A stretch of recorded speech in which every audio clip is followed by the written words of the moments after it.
US universities receive funding from many sources. Around 65% of MIT funding comes from the federal government, and that remainder, that 289 million, comes from other sources such as foundations, corporations, gifts, and other philanthropy. And most sponsors and funders want to see the impact of their research through translation into public use, and whether that is through commercialization or by other distribution means. That transfer typically occurs through a technology licensing office.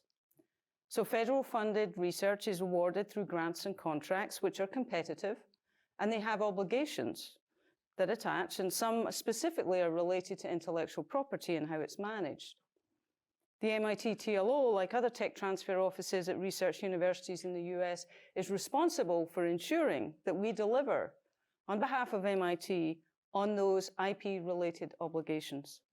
Our colleagues in research administration services manage awards for all of funding and certain other obligations that come with that, as well as MIT receiving funding from companies that I referenced and foundations. And the TLO also tries to ensure that we fulfill all of those obligations for those contracts. And our colleagues in OSATT Core work on negotiating those sponsored research agreements, and we work very closely with them on those.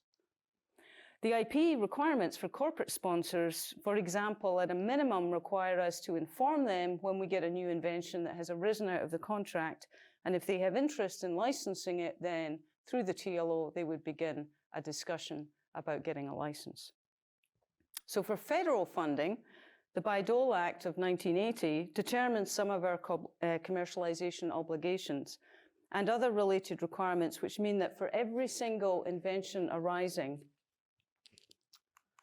we have to protect the intellectual property, commercialize the inventions, submit progress reports, give preference to small business, require substantial US manufacture, and if we are lucky enough to make revenue, share that revenue with inventors. But let's not fool ourselves. I mean, we're an academic institution. MIT and other universities have many other obligations to fulfill. So let's set tech commercialization in context with those other things. Obviously, universities are places of learning, knowledge transfer, teaching, research is conducted, faculty consult with industry, governments sharing their knowledge, corporations and other entities sponsor research, and technology and innovations arising from all of that are protected and licensed into startup companies and other companies who express interest. And those companies have to have the expertise and funding to further develop those ideas and attempt to make new products and services for use in the public. At its most basic level, it is a process. And to show it linearly, what a terrible word to have to pronounce in front of 30 people, to show it in a straight line is sort of misleading. The input is an invention, an idea that has arisen out of research of some sort or funding of some sort, and the output is a license or some mechanism by which we transfer that technology, that idea, to a third party. And then we also have to ensure that said licensee, third party, is doing what they said they were going to do. So we have diligence associated with that.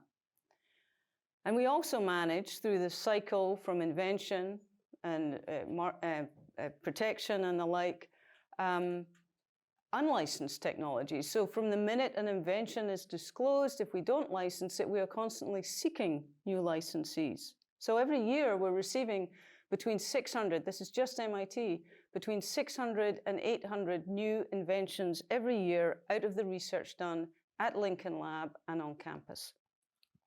And the technologies that we receive and that we license can be anything from patented matter, new devices, processes, novel materials.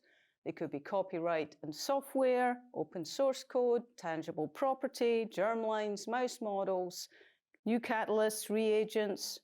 And for some universities, it could be apples and corn and soy and wheat and new grape varieties. The fact of the matter is that universities deal with a lot of different sorts of intellectual property. But because of the nature of our business, which is teaching, research, and publication, we tend not to be dealing with trade secrets.